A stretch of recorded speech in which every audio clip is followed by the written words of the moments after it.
போயிட வேண்டியது அவ்வளோதான். அந்த போகுதா?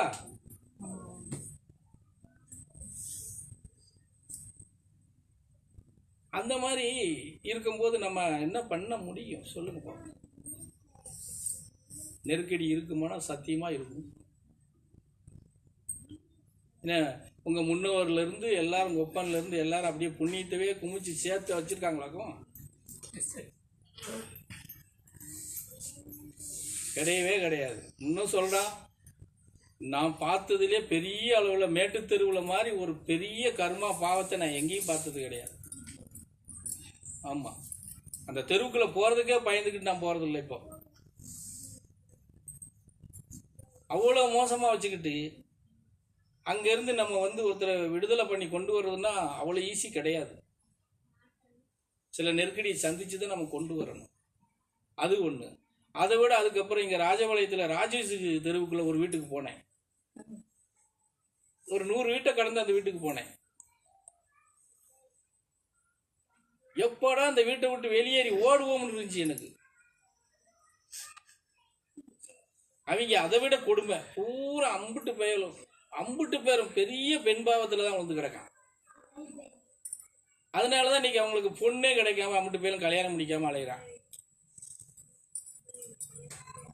அவங்க கூட்டம் அப்படி இருக்கு. இப்படி எல்லாம் கர்மங்களும் பாவத்துகளும் செஞ்சு குமிச்சு வச்சுட்டு நமக்கு இன்னைக்கு வந்து எல்லாமே நல்லது நடக்கும், நல்லா நடக்கும். இப்போ அது 36 இப்போ உங்களவே சொல்றேனே,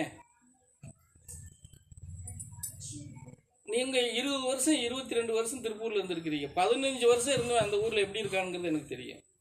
நீங்க எந்த இடத்துல இருக்கீங்க? இன்னும் வாடகை வீட்டில் தான் இருக்கீங்க எல்லாரும்.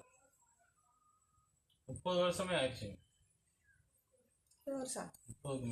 30 வருஷங்கும் போது நீங்க இன்னைக்கு பெரிய ஒரு 2 ஃபேக்டரிக்கு ஓனரா இருக்கணும். உங்களுக்கு கல்யாணம் ஆகி 20 வருஷம் ஆச்சு. ஓனரா இருக்கணும். இன்னும் வீடு வாடகை வீட்டில் தான் இருக்காங்க. நான் ஒரு வாரம் வேலைக்கு போயிலன்னா என்னடாங்கிற இடத்துல இருக்காங்க. அப்போ உங்க கர்மா எப்படி வேலை செய்யுதுங்க? இல்ல அதுக்கு முன்னாடி உழைக்காம இருந்தீங்களா? எல்லாரும் உழைக்கத்தான் செய்றாங்க, உழைக்கிறாங்க, காசு வருது. ஆனால் நின்று எதுவும் செய்ய முடிய மாட்டேங்குது. அதுக்கு ஆதங்கப்படுறாங்களே தவிர நம்ம ஒரு இது சொன்னோம்னா அதுக்கு நம்மளை தான் சொல்கிறாங்க, நீங்கள் சேர்த்து வைக்கிறதுல செய்கிறதுல வைக்கிறதுலன்னு நம்மளை தான் சொல்கிறாங்க. அது அப்படித்தானே வரும். யாரு மேலே ஒருத்தர் மேலே பழிய திருப்பி விட்டு தானே பேச்சு வரும். அப்படித்தான் நடந்துகிட்டு இருக்காங்க. யார் இந்த மாட்டில் உங்கள் இதில் நல்லா நீங்கள் இருக்கீங்க. இதுதான் முன்னோர்கள் செய்த பாவ கர்மா எங்கே விளையாடுமுன்னா இதுதான் விளையாடும். இப்போதைக்கு நானும் அவளும் போய்கிட்டு இருக்கிறதுனால தான் அவங்க வீட்டில் சாப்பாடு சாப்பிட்டுக்கிட்டு இருக்காங்க. நம்ம வீட்டில் ஒரு லைனில் போய்கிட்டு இருக்குன்னு தான் இப்போ நான் இது பண்ணிக்கிட்டு கிடக்கிறது. எல்லாரும் கூட மல்லு கட்டிக்கிட்டே கிடக்கிற வேண்டியதாக. எல்லார்கிட்டையும் மல்லு கட்டுங்கிற அவசியமே கிடையாது. நான் இப்ப அவங்ககிட்ட யாருமே சொல்றதே இல்ல சாமி. உன் குடும்பத்தை நீ பாத்துக்க. அதத்தான் நான் சொல்றதுல அது உன் குடும்பத்தை நீ பார்த்து போனீங்கன்னா ஒரு குறைஞ்ச காலத்துக்கு அப்புறம் நீங்க வந்து ஏதோ நான் அப்படித்தான் இப்ப போய் நீ கோடீஸ்வரன் ஆகிடுவேன்னு நான் சொல்ல மாட்டேன். யாருக்கிட்டையும் எதுவுமே பேசுறதுல 4 பேர் மதிக்கத்தக்க நீங்க இருப்பீங்க. அவ்வளவுதான். இவ்வளவு நாள் கஷ்டப்பட்டாங்கடா அந்த பாடுறா அப்படிங்கிற இடத்துல இருப்பீங்க. சொன்னதை கேட்டு பயணம் பண்ணுனா இல்லன்னா இல்ல. அதுதான் இப்ப நடந்தது. எனக்கு இல்லன்னா இல்ல, அதுக்கு ஒண்ணு மாற்றுக்கிறதே கிடையாது. ஏதாவது ஒரு வழிமுறையில ஒரு சப்போர்ட் பண்ணுவோம். அதை நீங்க தான் தெரிஞ்சு. வினோதி கூட அந்த இடத்துக்கு போயிட்டீங்களா? போகலையா? ஏன்? அது ஸ்கூலுக்கு போகிறதுக்கெல்லாம் கொஞ்சம் சிரமமா. அதுதான் தப்பு. அதுதான் தப்பு. நான் எவ்வளவோ முயற்சி பண்ணேன் சாமி. நானுமே போனேன். அதுதான் உனக்கு ஒரு வழிமுறை, ஒரு லைனை கொடுத்து காட்டி கொடுக்குன்னா அதுக்குள்ள நீ போய் நிக்கிறதான தவிர இன்னொரு காரணத்தை சொல்லி அதை புறக்கணிச்சுன்னா அப்போ உன்னுடைய முட்டாள்தனம். இது ஓன் தப்பு. அந்த இடத்துல 2 நீ யோசிச்சுக்கணும். உனக்கு காட்டி கொடுத்த வழிமுறைய, ஏன்னா வேற வழி கிடையாது. அந்த இடத்துல உட்காந்துட்டீங்கன்னா உனக்கு வாடகை மிச்சப்படுது. அவன் வீட்டுக்காரருக்கு ஒரு 6,000 ரூபா கொடுக்கட்டும்ங்க. 10,000 ரூபா கொடுக்குறோம்னு சொன்னான் இல்லையா? அப்போ வாடகை எவ்வளோ கொடுக்க? 13,000 ரூபா உனக்கு கையில் வருது. உனக்கு நீ அங்கே வேலைக்கு போகிறதுக்கு உனக்கு ஈஸி. ஸ்கூலுக்கு போகிறவங்க ஏன் விட முடியாது? அங்கேருந்து போட்டோம், கஷ்டப்பட்டு போட்டோம். அப்புறம் உன் கஷ்டத்தை எப்படி நீ தீர்த்துக்கிருவ? நீ வந்து பயணம் பண்றதுக்கு ஒரு வழிமுறை கிடைக்குன்னா நீ தானே அங்க போக முடியாது இங்க போக முடியாதுன்னு உன் வீட்டுக்காரர் கதை சொன்னதுக்கு அங்கே உட்காந்துக்கிட்டு சீட் எழுதி கொடுக்குற வேலை தானே. அப்ப நீ அதை டக்குன்னு பிடிச்சி உள்ள போயிருக்கணும்ல. இவன் அந்த இடத்துல கொஞ்சம் இது பண்ணிட்டா. நீ உங்க வீட்டுக்காரர்கிட்டயே தானே சொல்லிக்கிட்டு இருந்த. நீ அவரை கண்டிஷன் பண்ணல. இல்ல நீ வந்து தப்புமா. என்ன கேட்டா அந்த உனக்கு கொடுக்குற வீட குடிசை வீடா இருந்தா கூட நீ உள்ள போய் டப்புன்னு உட்காந்துருக்கணும். எந்த வீடா இருக்கணும் போகலாம் தான் இப்ப இருந்தோம். தப்பு பண்ணிட்ட வினோதி, தப்பு. உனக்கு காட்டி கொடுத்த இதை நீ பிடிக்கலன்னா நீ வந்து தப்பு.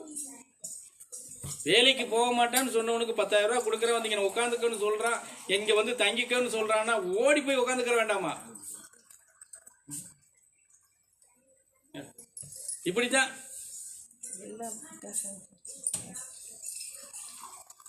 அதே 10 வருஷம் அந்த இடத்துல இருந்தா இதே கணக்கு போடு. 13,000 நீ வை. அது வந்து ஊருக்கு அவுட்டர்ல இருக்கு. பல இது சொல்லி எங்க இருந்த என்ன, திருப்பூர்ல எங்க இருந்த என்ன, அது எங்க வேணாலும் இருக்கத்தான் செய்யறாங்க. ஊருக்கு அவுட்டர்ல இருந்தா என்ன, காட்டுக்குள்ள இருக்கு. வயசு பிள்ளைய வச்சுக்கிட்டு எப்படி இருக்க செய்ய. என்னடா கொடுமையா இருக்கு உலகத்துல. வயசு புள்ள நீ நினைக்கிற மாதிரிதான் திருப்பூருக்குள்ள எங்க இருந்தாலும் அது நடக்கிறது நடக்கும். அதுக்கு மேல ஓ இருப்போம். நீ தான் தப்பு பண்ணிருக்கிற. இப்போ உனக்கு என்ன சாத்தியப்படுமோ என்ன உகந்ததோ அதைத்தானே காட்டி கொடுக்க முடியும். இதே மீறி நீ என்ன பண்ணி கொண்டு போயிருவோம் நீ நினைச்ச? உன் மகன் வந்து அமௌண்ட் உழைச்ச உனக்கு எடுத்து போட்டுருவான்னு நினைக்கிறியா?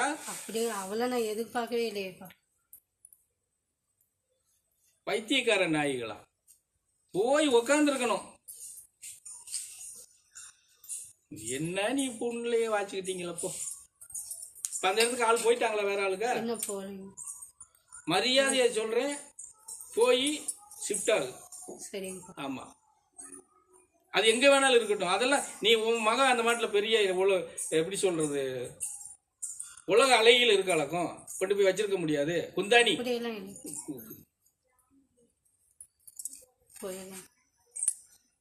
போய் உக்காந்துக்கிட்டு அடுத்த வேலை உனக்கு இன்னும் சொல்ல போனா அங்கே இவளுக்கு வேலைக்கு பக்கம்னு நினைக்கிறேன்.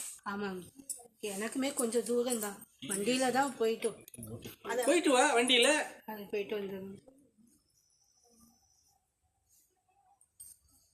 வருமானம் எந்த ரூட்ல வருதுங்கிறத தேடி பிடிக்கும் போது அதை காட்டும் போது ஓடி போய் பிடிச்சுக்கணுமா?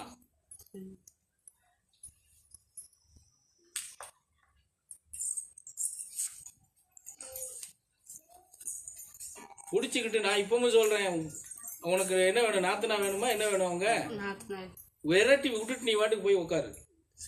ஆமா.